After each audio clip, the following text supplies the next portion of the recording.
Salut! Dans cette vidéo, nous allons entamer la partie pipe.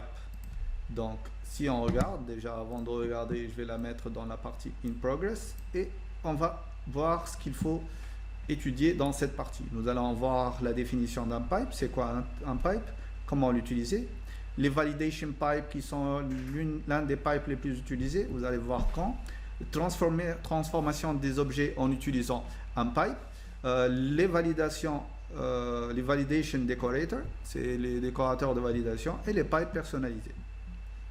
Très bien. Donc, je vais commencer par aller au niveau de la documentation officielle de Nest, voir la partie pipe. Donc ici, qu'est-ce qu'il nous dit?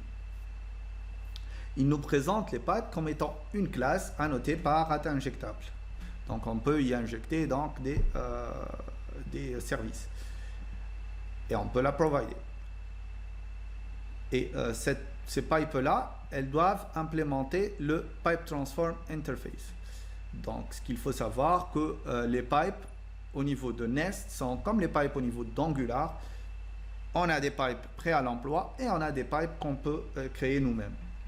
Et donc, pour créer nous-mêmes un pipe, il nous faut une classe qui implémente tout simplement la méthode Pipe Transform qui nous obligera à implémenter une méthode qui s'appelle Transform. Donc, si on regarde le schéma, ici, le rôle des pipes va intervenir à cet endroit-là. En fait, généralement, les pipes ont deux rôles.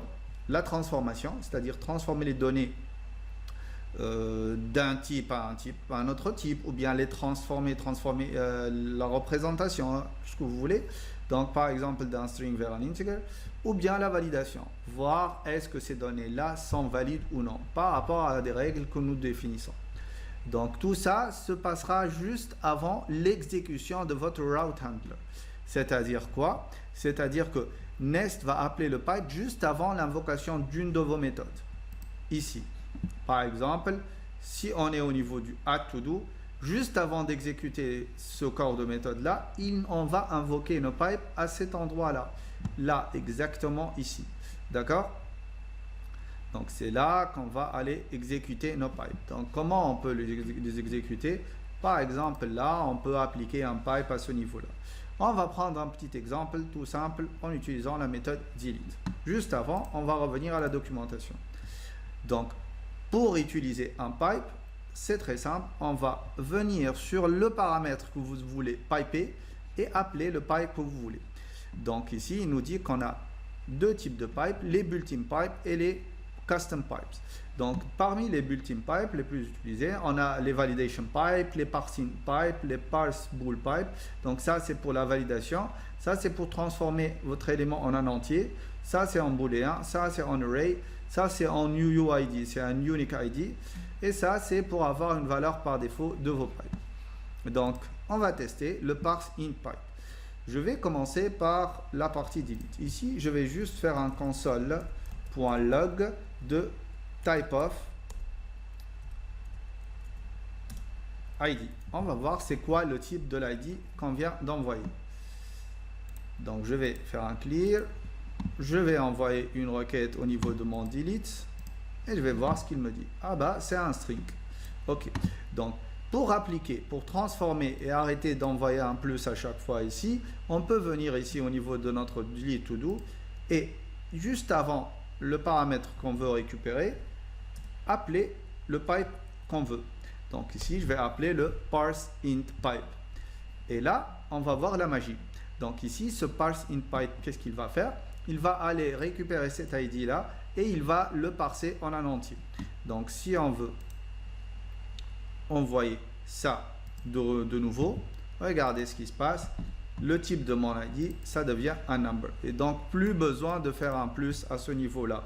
Donc, ça, je peux le récupérer et enlever tranquillement mon élément. Donc, je vais le faire partout. Ici, je vais lui dire, ça va être un parse int pipe. Transforme-moi cet ID qui va revenir sous forme string en un entier. Et je vais enlever ce plus-là.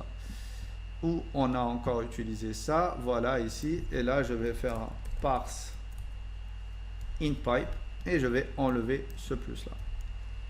Parfait. Donc ça, c'est une façon d'utiliser les pipes prédéfinis en utilisant ces parse in pipe, en utilisant donc nos pipes. Donc l'utilisation, elle est très simple. Donc vous venez juste devant la propriété que vous voulez modifier et vous appelez le pipe que vous voulez. Donc imaginez que vous ayez donc ici des paramètres à passer à votre parse in pipe. Par exemple, si on lui passe quelque chose qui n'est pas pipeable, qu'est-ce qui va se passer? Donc imaginons que au lieu de passer une chaîne de caractères en entier au niveau de mon élément ici, je lui passe bonjour. Ok, je vais envoyer et voir ce qui se passe. Déjà, j'ai un petit message d'erreur. Validation failed. Numeric string is expected. J'attends quelque chose qui peut être transformé en un numérique, mais ça marche pas. Ok, parfait. Ici, si vous remarquez, on n'instancie pas le parsing pipe. On lui passe directement la classe. Ça veut dire quoi? Ça veut dire que si on revient à la documentation, pourquoi il me dit ici que ça doit être injectable? Bah, tout simplement pour que lui, il puisse faire de l'injection de dépendance, pour qu'il puisse injecter automatiquement ce parsing pipe au niveau de mon paramètre. Et donc là, en utilisant cette écriture-là, en lui donnant juste le nom de la classe, je suis en train d'utiliser le fait que cet élément-là est injectable. Qu'on puisse l'injecter, c'est un provider. Et donc, je peux utiliser mon parsing pipe en injection de dépendance. Parfait. Mais imaginez que je veuille passer des paramètres à ce pipe-là. Par exemple, je voudrais dire à ce parsing pipe que lorsqu'il y a une erreur, je vois ce message-là ne m'intéresse pas. Je voudrais un message personnalisé. Dans ce cas, on est obligé d'instancier ce pipe-là. Donc, je vais lui dire new parsing pipe. Je vais ouvrir ces paramètres-là et je vais lui passer un tableau d'options. Et donc, par exemple, ici, on a error HTTP statut code. Le code que je veux passer à ça. Donc ici, au lieu d'avoir l'autre code, je vais lui dire, bah, je voudrais avoir un HTTP status point bed request. Voilà, c'est quelque chose d'erroné, tout simplement. Et donc là, on va voir que lorsque je réenvoie ce bonjour là, bon, ici c'est un bed request déjà, donc imaginons qu'on ne veuille plus de bed request, mais on veut ici, juste une seconde, voilà, hop, ici je voudrais avoir, je vais réessayer une seconde, je fais un clear, je renvoie, on a notre bed request, mais imaginez que au lieu de faire ça, je vais lui dire bah, not found.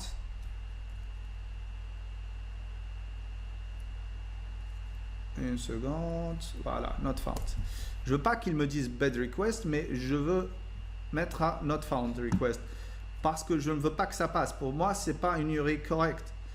Donc ici, si j'exécute maintenant notre code, vous allez voir que une seconde, pourquoi ça marche pas? J'actualise, je fais un clear de ce buffer là et j'envoie. C'est toujours un bed request. Pourquoi? Je lui ai dit que le error HTTP statut code, je voudrais que ça soit un not found. Ça devrait m'envoyer un 404.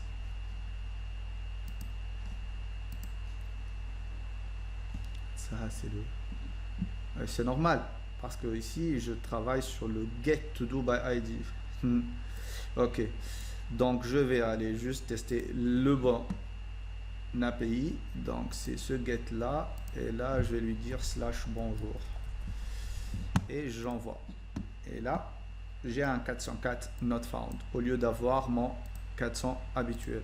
Donc, ici, je peux optimiser donc et je peux passer les paramètres que je veux à mon parsing pipe. Voilà, donc vous avez les deux méthodes d'utilisation du pipe. La première, c'est en utilisant l'injection de dépendance et en passant juste la classe. Mais si vous voulez passer des paramètres à votre pipe, vous devez instancier ce pipe-là. Voilà, on termine le reste dans les prochaines vidéos.